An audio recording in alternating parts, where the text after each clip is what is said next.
Easy, truth is our passion, love is our religion, care is our currency, and peace is our goal. We attempt to speak easily about tough and tender topics so that we can navigate life with greater wisdom and grace. We devote this service to the Divine Mother, Mary Magdalene, Jesus, Buddha, and all the holy names of God, to all saints and enlightened teachers, as well as their teachings, specifically the teachings of A Course in Miracles. We welcome you, and we are so glad that you are here this Sunday morning. We are a social media friendly community. We invite you to check in on our Facebook platform, share our invites and events. And if you're watching our live stream on YouTube, don't forget to like, subscribe, and share. We are a spiritual community with a global message, and we invite you to help share the message. If you received a reminder text today and you know someone who could benefit from this conversation, just copy, paste, and text them the invite. It's that easy. Everyone likes to be invited. It's so great to be here with you this morning. If this is your first time, welcome. If this is your second time, welcome back. Our hope is that you make this your spiritual home. Our spiritual community is a place to connect. We'd love to be able to recognize you by name. So if you're comfortable, please add your name in your Zoom profile. So what's going to happen this morning? Here's a summary of our gathering.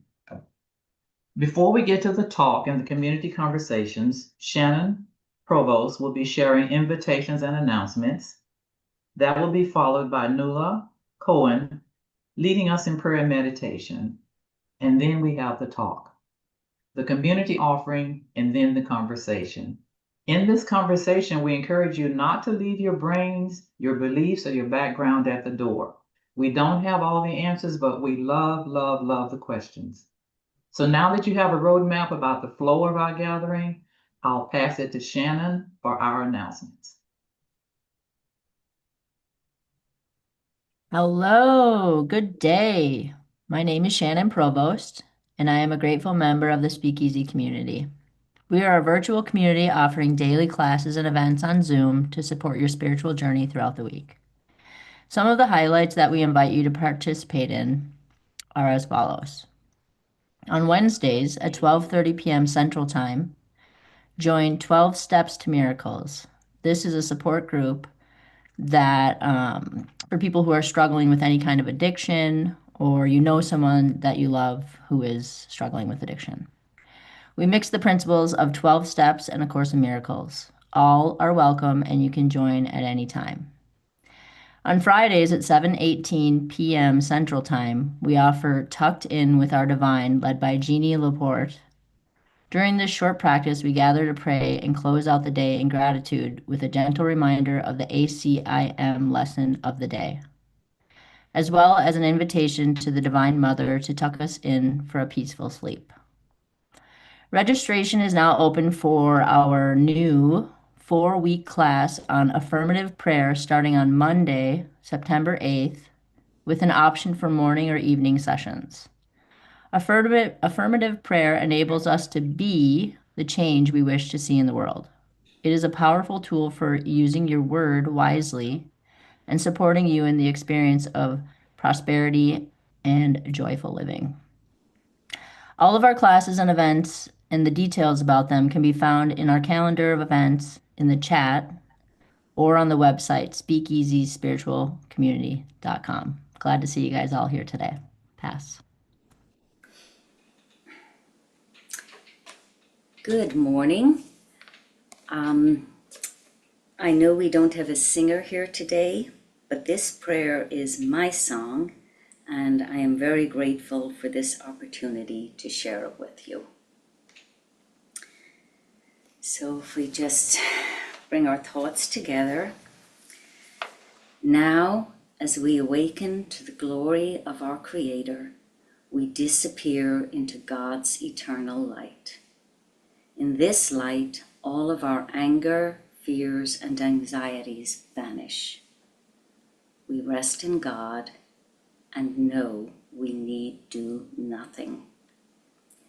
We accept the strength, wisdom, and infinite love that extends from God and flows through all our thoughts, words, and actions, so that all of our encounters are holy encounters. We accept these gifts with gratitude and release them into the universe. And together we say, and so it is. And I will pass. Thank you so much for that beautiful prayer. It is now my pleasure to introduce our speaker today, Maureen Muldoon. Maureen is the founder and spiritual director for SpeakEasy, as well as an international speaker, writer, storyteller, and songbird who believes in the miraculous power of storytelling for healing and transformation. See her full bio and ways to connect with her in the chat. I'll now pass it to Maureen for our morning service. Thanks, Sherry. Thanks, Shannon. Thanks, Nuala. Thanks, Will. Thanks to everyone who showed up today. And I'm kind of excited about this talk. I give this type of talk, like it seems like a couple times a year, about the idea of golden. And many years ago in meditation, I got this phrase, as you sometimes do in meditation. I heard the divine say, "Stay golden," which I felt was such a beautiful little prompt. And it felt as beautiful and as lovely as the words, "Welcome home." I don't know if you've ever been away and then have come back to a place where you consider home, but nobody's there to welcome you because you're an adult, and someone in the neighborhood just says, "Welcome home." That happened to me the other day. And I don't know, "Stay golden" and "welcome home," they feel very similar in tone. And then recently I heard in meditation a similar idea, which was, you live in gold and you search for silver. And that phrase just really spoke to me, because I know we all do live in the golden gaze of God, and yet we still have this separate mind that keeps us seeking and seeking and seeking. And all of the seeking is a fool's errand. It's a boondoggle. It's a useless journey when we could satiate ourselves with our golden nature. When we know our goodness, when we know our godness, when we know our goldenness, what could we ever seek for? The state of being golden can be best maintained through gratitude. And we talk about it all the time in A Course in Miracles. Love is a way I walk in gratitude. And I mentioned on the earlier calls that, Gabby Bernstein, she's this, great Course in Miracles teacher and writer. And she has this saying, "Be the happiest person you know," which is a great idea, I suppose. But it made me think, like, I'm not sure if I want to be the happiest person I know, because then I'm around a lot of unhappy people. And maybe it's best, instead of being happy or happier than someone, to wish for my brother to be as happy as I am, some degree of happiness, so that we can be happy together. And I know that these are just pithy sayings, not to be taken too seriously, but I also know that, that sometimes they can ring a bell for you. So the idea of happiness is so connected to gratitude for me. And I remember when I went to Medjugorje to see the Blessed Mother, and it was in 1990, and I asked a question, and the question was, what makes the Blessed Mother laugh? I actually said, does she ever laugh? And if so, what makes her happy? And I didn't get the answer to that question at that time, but I got an answer. I got an answer that was correct for my spiritual evolution at that time. But many years later, after telling that story to a lot of people, people would often ask, what was the answer? Does she laugh? What makes her happy? And I thought, I didn't get that answer. But I thought, well, I could go into meditation right now and I could ask, which I did. And I sat in meditation. I said, Blessed Mother, like what makes you laugh? Do you ever laugh, and what makes you happy? And the answer was, hold on to your hats, everything. Everything makes her laugh. Everything makes her happy.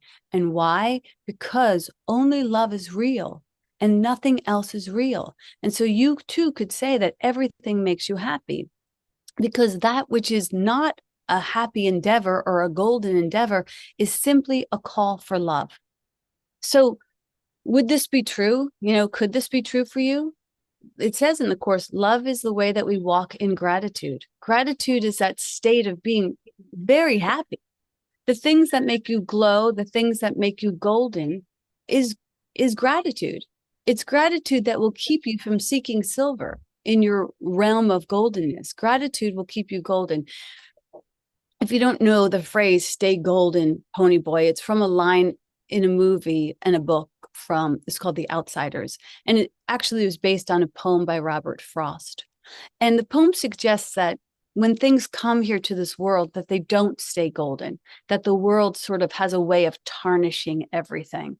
And all things, they just come in blazing and beautiful and brilliant, and then they begin to fade and die. And this absolutely is the story of form, but it is not the story of soul. And soul comes in blazing and brilliant. And if we nurture that soul, the soul can go on blazing every single day of your life. And I know this because I witnessed this last week when I signed up for this singing retreat with this group of people who were 70 and older. And now I completely understand why they call those years the golden years, because these people were on fire with gratitude. They sang their hearts out.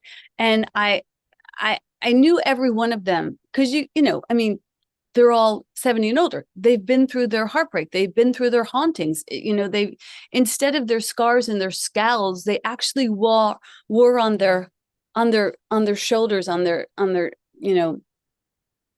faces. They wore joy. They were so happy to be there. One woman, she giggled at me like she was like a 12-year-old, and she just looked. She when we were rehearsing some songs, she was like, "Can we do this every day?" I was like, I know. How do we get so lucky? So now I'm not saying generalizing that all older people are happy or all babies are happy or all teenagers are happy. But I just do want to say that if you are under the mythology that happiness is reserved for the young, I saw a 91-year-old woman take the stage with the help of a cane. And she told us that this was the first time that she was singing a solo. And then she began to sing. And her song was, "You make me feel so young. You make me feel there's songs to be sung and bells to be rung and wonderful flings to be flung." And then when she sang that line, she flung her cane across the stage. We were like, what the hell's going on? And everybody in the room just burst out laughing. This woman had decided in her 91st year of life that she would take her place in the spotlight and serenade her youthful state, no matter what the form looked like. And I got to tell you, it was golden. It was absolutely golden. So that which is golden does not need to tarnish. And maybe the author of the book, The Outsiders, knew about this idea that we too could stay golden despite our faults and our fractures. In the movie, one of her characters says to one of the other characters, "Stay golden, pony boy." Even if the world attempts to dull your shine, even if the world shuts you up and knocks you down and steals your crown, stay golden. This is an internal light switch. It is the untouchable, the untaintable place of goldenness. And this author, I love this part of the story. Her name is S.E. Hinton. And this was in 1967. So that woman who was 91 was only 40 at the time when this book came out. But the author was 16 years old, and she wrote the book, and it was published when she was 17. And Hinton's publisher, seeing that this book was going to be a huge success, suggested that she use her initials instead of her real name so that the very first reviewers of the book wouldn't dismiss her because she was just a girl. This 16-year-old girl writes this book, then it's made into a movie by Francis Ford Coppola. Instead of saying this girl is brilliant, plaster her name across all the headlines, the publishers were asking her to use a pen name. This is a great example of how we come in brilliant and bold and blazing, and the world begins to dim us and asks us to step back and slow our roll and not be too bold.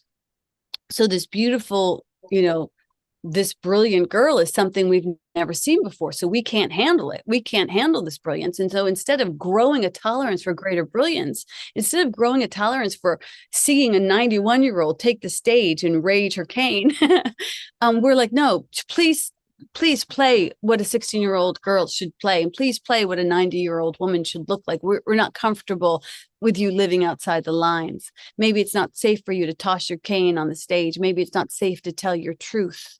If you believe that that is true at any age, it will be true for you because it is done unto you as you believe. So if you strive for safe, you may miss being sensational. Be brave enough to pull yourself from the shadows of your own fears and dare to love out loud, because it doesn't really matter. I mean, right, this day, this moment is the day that this moment that you could be golden. Liliana told us this story the other morning on the A Course in Miracles calls, and she said that she has this friend or neighbor, I don't remember exactly, but she said this woman she wanted to grow a garden, but she kept saying to Liliana year after year, like, it's, she believed in the end times. And she was like, why should I grow a garden? It's just going to be the end times. Why should I grow a garden? It's just going to be the end times. I mean, she really believed this. 40 years later, she still has no garden. So what I want to impress upon you today is that every day deserves flowers and song. Every day, even if it's your last. Especially if it's your last. Stay golden doesn't have an expiration date on it. It means stay golden to the last drop of honey leaves the jar. So the question is, like, are you living into that? Where have you hidden your gold? Where have you traded your sensational for your safe? And let fear lead the parade. You might think, sensational? What are you talking about? I don't even know if I have sensational in my deck. I don't even know if I carry any sensational in my cupboard. But listen to me. What is sensational, but extraordinary, but good, but phenomenal, but remarkable? Are these not also characteristics of God? So if these are characteristics of God, they must be characteristics of yourself. Maybe you want to stop playing it small. Maybe you want to live into your godness, your goldness, your goldenness. We are extensions of God, and denying your brilliance serves no one. But claiming your golden brilliance doesn't always feel safe. I understand that. So we get to decide, is the world a friendly place? You will see the world right now is telling you it's not friendly. So do we get defined by the world, or do we get defined by the divine? And which one are we going to decide for? Remember, again, like, it's done unto you as you believe. You get to decide. You come from the mind of God. You're designed to light up the world, but our fear of fabulousness keeps us sequestered and conforming it to the norms. We dim our brilliance instead of declaring our potential. But A Course in Miracles, I mean, it just really lays it out for us. It says to us, the limitless power of God's gift is for you, because it is what you are. I like to tell people and invite people to not limit themselves, to not limit their brothers, and to not limit God. You are limitless. This is another way of saying stay golden. When you stay golden, you celebrate our lives with light, with that brings you light. So you get to ask, like, what is it that brings me light? What is it that invokes light in me? What is it that impels the light to move from me? Where do I feel most lighthearted? So many people right now are carrying so many burdens, but these are burdens of choice. You could let them go. 1,000 of them could be let go just through the simple act of forgiveness, forgiving yourself for thinking that something went wrong. There's a phrase in A Course in Miracles that says, everything is gently planned for you by one who knows your highest good. And you might think, that is a strange concept because it's not playing out in my life. My life is not gently planned. My life feels rough and ravaged and wrecked. I would invite you to sit with that idea and to look again with the Holy Spirit, because I have had moments in my own life where I felt ransacked and wrecked. And when I actually looked at those times with the Holy Spirit, what I actually saw was so much gentleness and so much beauty that I had to redefine what that hour was for me. And I want you to begin to use that tool, because if you co-sign your own brokenness, what do you get but brokenness? If you co-sign your own brilliance, well, everyone gets served. Now, Jesus says also, this and greater things shall you do. Are you doing greater things? You have the permission to do greater things. He was literally asking, like, I'm doing pretty great things here, but like, you're going to do greater things. And we're like, no, we'll just wait on you, Jesus. You take the lead, and we're just mere mortals who can do okay things or subpar things or good enough things. And he is saying, this and greater things shall you do. So are you doing greater things? If not, what's stopping you? And why are you circling the drain in your own safety zone? Marianne Williamson says that it's our light, not our darkness, that most frightens us. The Course tells us, I am the light of the world. This isn't, and it goes on to say, this is merely a statement of truth. It is the opposite of a statement of pride. And I know that you might say this and feel like, I'm the light of the world. That feels so dangerous and so prideful. It's just the truth. Get used to speaking the truth. It goes on to say, it refers to you as you were created by God. God is pure light, so you must be light. And you're here in the world, so you must be the light of the world. You're golden. By God, you are golden. This is not what the world wants you to know, but it simply states the truth. If we were to break it down, it would all add up. Course in Miracles tells us nothing leaves its source. That means if you plant a carrot seed, you're going to get a carrot. You're not going to get an apple. If you plant a Christ seed, you're going to get a Christ. Again, you might think, well, I'm not Christ. Well, you are Christ, and this is heaven. Jesus has ordained you in that way. So if you water this truth, if you step into this, if you linger in this idea for even a little while, could I be the light of the world? Could I bring greater light to the world? If you begin to focus on it, what you focus on increases and it will grow. If you place this truth in the sunlight, if you begin to, if not saying it to people, like if somebody says, how you doing? You might not say, I'm the light of the world. You could, but if not saying the words, you could at least carry the feeling. I'm here to light this place up, man. I'm here to illuminate the loveliness of the world. I'm not here with problems. I'm not even here to solve problems, because guess what? There's no problems. Not when I have the benefit of Christ in my bones, in my blood, in my beliefs. And if you bring that to light, it will glow, it will grow. The acceptance can feel egotistical. I will give you that.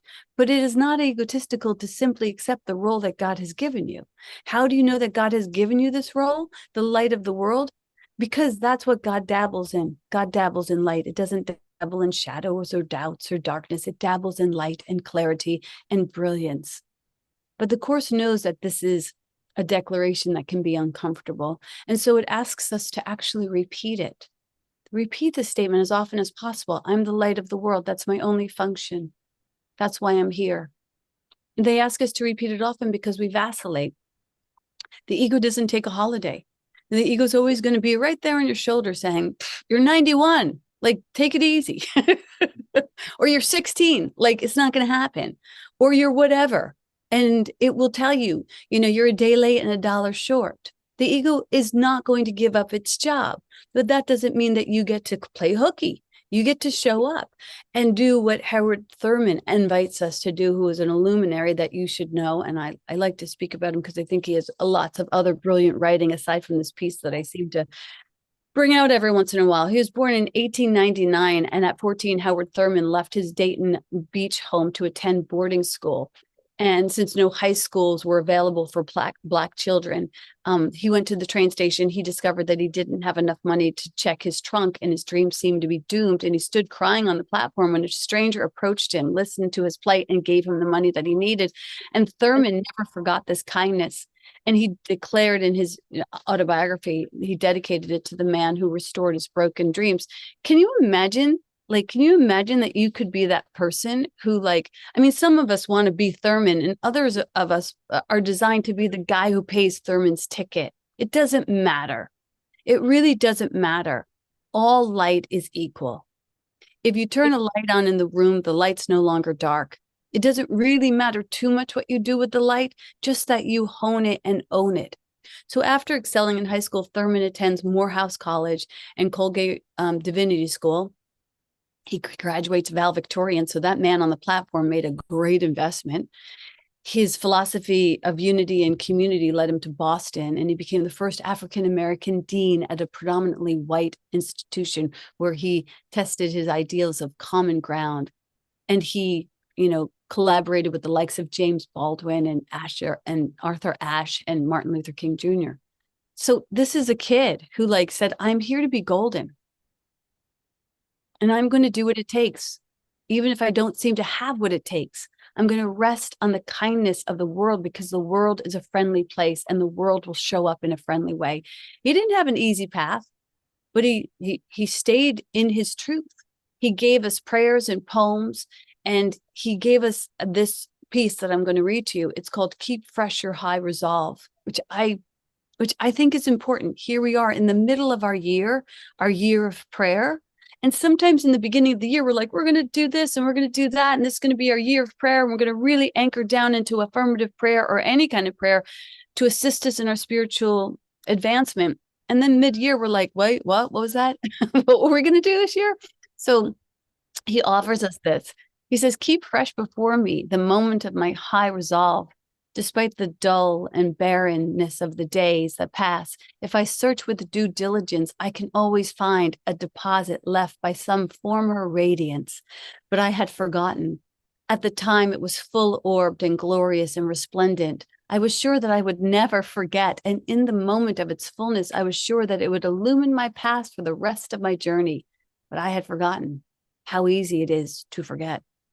You see, when you first have this idea of your goldenness, just like when you first have a child, they place this beautiful baby in your arms. You don't think about laundry or lunches or the long haul, You're so immersed in this full-orbed love. You're golden. And then life happens, You have to get up in the morning, you got to stay up late, you got to do the parenting thing, and it can dull the shine of your enthusiasm. This is true for every book and baby and business that you want to birth. You got to keep fresh your high resolve. Thurman puts it this way. There was no intent to betray what seemed so sure at the time. Like I didn't mean to give up on myself. My response was wholly clean and authentic, but little by little, there crept into my life the dust and grit of the journey, details and low-level demands and all kinds of cross currents, nothing monumentous, nothing overwhelming, nothing flagrant, just the wear and tear.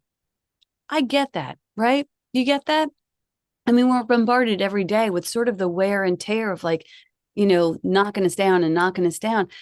But if we stay true, if we stay in this request to the Holy Spirit, help us to keep fresh our high resolve. Help us to not vacillate as much as we used to vacillate. You will never stop vacillating, but you can shorten the time of vacillation. I see this a lot with people who study A Course in Miracles. They'd be tagged or dragged by some horrific event in their life that would take them to the bathroom floor in fetal position for years. And then they begin to study spiritual practices. And then it becomes a year. And then it becomes a month. And then it becomes a week. And then it becomes a decision. Is this going to own me, or am I going to get up? This is what we can do together. So he goes on to say, nothing monumentous, nothing overwhelming, nothing fragrant, just wear and tear. If there had been some direct challenge, a clear-cut issue, I would have fought it to the end and beyond. And so Thurman invites us into a vow. And I'm inviting you into a vow, a commitment to stay golden. In the quietness of this place, he says, surrounded by the all-pervading presence of God, my heart whispers, keep fresh before me the moment of my high resolve. My highest resolve, that in fair weather or in foul, in good times or in tempest, in the days when the darkness and the foes are nameless and familiar, I may not forget that which my life is committed. What is your life committed to? Have you stroked that cat lately? Have you moved forward in that direction? Or have you allowed yourself to get dastardly distracted with the ever, perpetual knocking at the door of boondoggles, of fool's errands, of places where we go unconscious? So here we are in the midst of summer. We started this intention at the beginning of winter. And here we are in the midst of these long, bright days that stretch wide and linger into the evening. And it feels like the year has hit its stride, maybe. And, the gardens are lush and time itself feels expansive. And we find ourselves halfway through this year of prayer. And I'm inviting you to take a moment in this place and imagine your ripe, full, golden nature. Activate your gratitude for all that has come already, for the light that has carried you thus far. Count your blessings. Think of the people who have shown up for you. Think of the ways that you have been beautifully blessed this 6 months of this year. Take a moment to really count your blessings, your home. We talked about that in the beginning of the year. Like, have you taken care of your home, your body, your health, your car, your friends, your practice? And as we continue on, begin to cultivate an even deeper faith, an even deeper trust in that love and that light that's still to come. Lean into the rest of this year with joyful expectancy, with a desire for a grasp of a greater degree of wonder, with an open-mindedness. As we continue to ask, where would you have us go, Divine? What would you have us say? What would you have us do? God's plans are always more radiant than our own, even if they appear like the last bus you would ever want to get on. I know that has been true for me, but they're also always gently planned by one who knows your highest good. And we don't always know our own best interests. So let's take some time together when we share and think about, how do we stay golden? How do we keep fresh our high resolve? How do we attempt to stay in the commitment to go on planting trees, even if we know we're never going to eat the fruit off of them, just for the mere knowing that we might reach 91. We're living in gold and seeking for silver, but you don't need to do that, because you do not need to seek anymore. You do not need to seek what you already are. All the goodness, all the glory, all the goldenness of God is already yours. It's like the good witch in Dorothy, like, tap your shoes. It's in you. It's in you. It's been in you all along. So awaken to that truth, not to become something new, but to remember what has never left you. You are God's own whole. You are holy. You are radiant. You are enough. Welcome home. Welcome home. That's the word.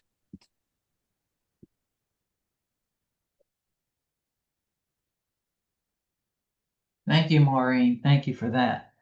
Mm-hmm. And for those who are new, that was our sermon, but our service is not over. Now it's time for the truly unique experience of SpeakEasy Sunday service, our community conversation. This is where we invite you to speak easily, find your voice and your truth, and share your thoughts, your inspirations, your awareness, and your questions with the community. When you feel called to share a question or a comment, please raise your virtual hand, which is located in the Reactions tab at the bottom of the screen. And please note to leave your video on when doing so, as we want to know and see you. I'll get us started. Maureen, this was amazing. Sherry, before we get to that, allow me to turn it over to Shannon for our giving statement. Is that okay? Thank you. Right, Shannon, take it away. Hello again. What a golden message today. Thank you, Maureen. SpeakEasy is a non-for-profit virtual spiritual community, and we exist on the generosity of our community members. We thank you for playing your part and for taking the opportunity to make a donation for today's daily bread. Your generous donations help us bring spiritual leaders, artists, and speakers to Sunday service and keep important conversations going. As you are spiritually fed by today's conversation, I invite you to go within and see what is yours to share. No gift is too small. The donation link is in the chat as well as on our website, SpeakEasySpiritualCommunity.com. gmail.com. And now also I'm going to totally watch The Outsiders today so I can see Patrick Swayze as a young hottie. Totally a golden boy. Thank you. Thank you, Shannon. Maureen, thank you as always again for a marvelous sermon with so many provocative thoughts. Living in gold and searching for silver is just brings up all kinds of images of all I could think of was at first was that we're not living in now because we're searching for more constantly. And what is the first recommendation you would make for someone who has a plan and then the plan seems to go awry and they start to question the plan? Yeah. Well, that's the problem, is having a plan, right? I mean, everything is gently planned by one who knows your highest good, and a healed mind doesn't plan. Now that's the plan portion of it. But when you're golden, you don't have a plan, but you have a heart song, is what I would call it. You have a song that wants to sing through you, and you know what it is. And if you put it out as a plan, it becomes up in the mind, and you start to strategize and think, how do I do this? And it's going off course. And but heart songs, they take like different tempos and melodies at different times, and you just have to sort of, and this is, I'm speaking to you sort of mystically and poetically, but you kind of, and I know you'll understand this. You kind of have to hold tether to the tail of that with that heart song, and know that it's yours, and let it sing through you, and know that it's yours so that you don't block it. And when it shows up, don't block it. And as it shows up, don't block it. And right now in your life, your so-called plan, it is actually your heart song. It's your soul song wanting to be expressed through you. And there are places right now where that is already occurring. And we might say, well, it doesn't look like the end image. That's okay. I mean, the baby comes out all goopy and wet and weird, and it's like, this is going to grow into a person, but it doesn't look like that right now. So I would get clear with your heart song. That feels different, doesn't it? Oh, beautifully. I so resonate with that because the heart song it's reminding you that it's yours Yes. and it's for you and it's about you and it's what you have to offer. So don't get sidetracked. Yeah, I love that. Yeah. And it feels like sometimes when you know your heart song that you sort of play tricks on yourself, or else I play tricks on myself. I have this heart song, and I play tug of war with it. And so it will show up and I'll be like, it's happening. And then it will fade. And I'll be like, it's never going to happen. And then it'll show up in a weird way, or it will seem like someone's blocking it. But of course, I've just projected this person. And so sometimes your heart song is so precious to you that you kind of play tug of war with it. And one thing I would invite you to do is to know that even though it's precious, that you can still have enthusiasm for it, even in its precious nature. And the enthusiasm that you have for it will not take away the preciousness. And it kind of means wearing your heart on your sleeve and saying, this is who I am. And maybe going around to people in your safe circle and saying, this is my heart song, and this is who I am.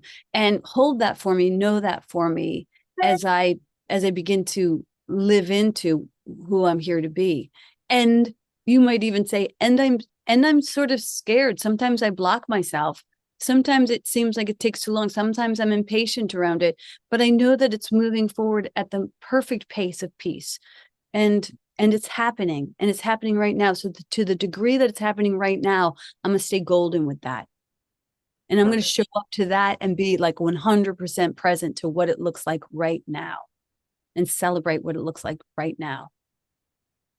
Perfect answer. Thank you so much. You reminded me that I project the blocks and the people who bring the blocks. I know. Good to remember. That's the tug of war, you know, that's our own little tug of war that we're like, I'm ready. I'm not ready. I'm ready. I'm not ready.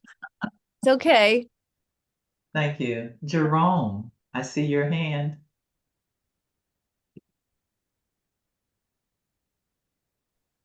Maureen, I think you're in my head today. Like all of the references, so many things. Like The Outsiders by Effie Hinton was, we read that in the seventh grade, and I loved reading before then, but it made me fall in love with reading even more. And talking about books, you referenced Glinda, the Good Witch of the North, who is my muse. I have images of her all over my office because it's just a reminder that the power is always within us, right? And so this notion of staying golden, I love that, but I kept hearing so Amy Grant, oddly enough, Mhm. sings a song called Golden, Oh, funny. and she in the refrain it says, "You are loved, you are golden," and it's not. For me, it's like, okay, stay golden. Yeah, just remember you are golden. There's no. Yeah. It's not really even about staying golden. It's just Yes. remembering who we are and showing up. And then she sings another song. You sort of alluded to this, to a song called "Planting Trees Will Never See." You know, so the call that you issued today for all of us to step into our brilliance, it's such a beautiful reminder of just following Holy Spirit, showing up, doing whatever we're called to do, and trusting and knowing, and, you know. And I love the story that the woman in her 90s who's singing. We think that we let our that if we don't jump on it now, that the opportunities pass us by, but they never do. Yeah. It's always there. It's Yeah. always there. So are we going to take that leap of faith? So Yeah. And so inspiring, so inspiring. Thank you so much. I'm jazzed today. you're welcome. It's interesting because in that room of people, there was like a woman who was like 75, and she's like, I've wanted to do this for so long and I've wasted so much time. And she like had tears in her eyes. And I was like, but you're here now. Like you're here right now. And then this other woman who said to me, can we do this every day? Like those are the two, like those are the two voices. It's like either you apply enthusiasm, can we do this every day? Like I found my heart song, I want to live this. Or that fear that's like, why didn't I get here sooner? It's not helpful. It's so not helpful. But it lives on, it's the spectrum of us, you know, like just notice when you're engaging in that idea of not enoughness. If you're seeking for something or you're thinking something's missing, you've gone seeking and you're not present. And you're 100% right. You know, you already are golden. I remember when I was a kid, my mom had 8 kids, and she would like, she had this ritual at the door, you know, where she'd like wipe down the table, and it seemed like she wiped everything down before she used the same cloth to wipe down our faces. And I was the last kid, and I'd be like, oh, like this cloth is disgusting. And then we'd give her a kiss, and she'd lean down and we'd give her a kiss on her cheek. And then she would say, be good. And I always thought like, oh my God, she knows I'm not good. Like I have to be good. And it is sort of like stay golden. So, you know, yeah, you're a practitioner. You hear those words that can kind of taint the message. You are golden. You are golden. Remember that you are golden. You are But good. and I think it's remember to stay golden. I think it's also very powerful um, because as Sherry was mentioning, we are the ones who put up the blocks. Mm-hmm. And so if I'm not, if I'm not, I'm always the light, but I have to also be the light. I have to own that I'm the light. And I think that's what was so powerful in your message. It's like, just remember who you are. There's nothing to do to Mm-hmm. become who you are. You already are that. But now show up as that. Show up at it as Show it. up, show up as it. Right. Learn to Yeah. speak it. Learn to Yeah. speak it. You know, like I took this workshop the other day with this man who was teaching us about labyrinths, and he was like, really, like, you're going to go through it was a beautiful process, and he was like, you're going to go through this process, and I'm going to ask you, like, what is it you really want? And for me, it was really living in the passion of my music. And I'm currently gearing up for this songwriters showcase where I'm going to share some of my original music. And it feels, of all the things that I've done, I mean, now I'm going to write the book, and now I'm going to have the baby, and now I'm going to, like, every current project feels like this is my life. This is what my life is supposed to be. But what we know is this is your life at this chapter, but you have to be willing to speak to it. Like, this is at this chapter of my life, I'm focusing on my music and using my music as a way to sing healing into form for myself and others, to get very clear on what you're here to be, and then be able to speak about it. So if anybody here can speak to what they're here to be, like, this would be a really safe circle, because when you are able to share it, then you can say to those people around you, this tribe, you could say, when you think of me, hold that image for me. And now you're like gathering consciousness. You're gathering consciousness instead of criticism.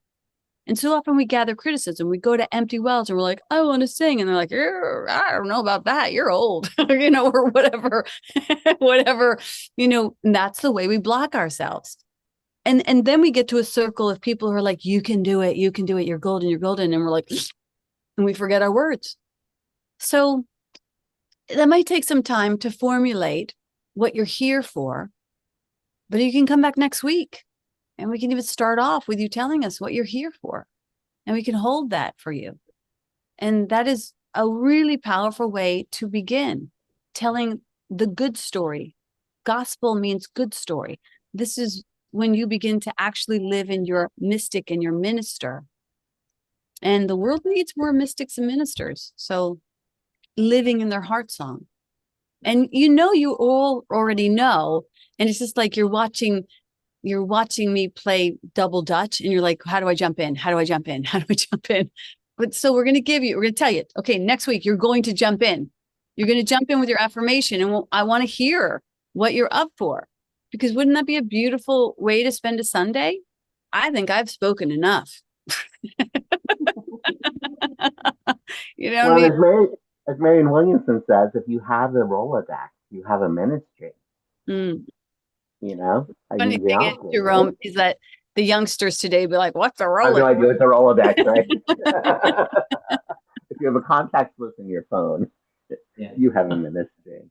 Yeah. And some people don't want a ministry. Some people just want to buy the ticket for, some people just want to say, you know what? I have a ton of money. I want to use my money for the highest good in the world. I want to buy the ticket for the guy that gets on the train that gives us this poetry, so it's going to look different for everyone. It's going to look different for everyone. Don't try to conform your dreams to what's already out there. Sit with spirit this week and really listen. Where would you have me go? What would you have me do? What would you have me say? Where am I most fully lit? Where am I most fully golden? Don't worry if you don't know how to do it. Don't worry if you have no money. That's the two, stepsisters that will show up and say, you're broke and you don't know how to do it. Don't worry about that. I mean, I was going to say George Foreman, but look at, Thurman. Like, he didn't have the money. He was just getting on the train. It's such a beautiful thing to still carry that kind of faith and wonder and willingness to be that brave, that bold. And that's what it requires to be golden, to be bold and to be brave and to be brilliant, despite the circumstances. Well, I'm looking forward to next week. And Amy put something in the chat that prepares everybody for next week. She said, readiness is a decision more than a feeling. So don't wait until you feel ready. Decide to be ready by next Sunday. Are you ready? Yes, I'm ready. Another blast from the past. Yeah. Nula's going to pray us out, and then we'll have the song. Thanks, Sherry. Thank you. That was just so joyful and encouraging. Thanks to everyone who shared their golden wisdom today. And I would also like to share sometimes when resistance arises to us being gold and limitless. I'm so grateful for the resources we have. And I'd like to share these comforting words from the lesson at the end of the workbook. And if I need a word to help me, he will give it to me. If I need a thought, that will he also give. And if I need but stillness and a tranquil, opened mind, these are the gifts I will receive of him. He is in charge by my request, and he will hear and answer me, because he speaks for God, my Father, and his Holy Son. Amen.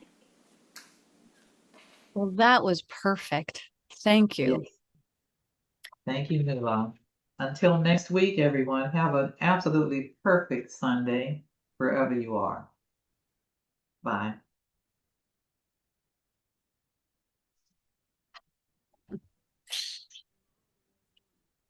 I was just thinking also your role right now might be I am destined to be a healthy parent. That might be the role. So don't compare it. Just be what you're here to be during this chapter. Lovely. Yeah, it doesn't have to be glamorous. No. No.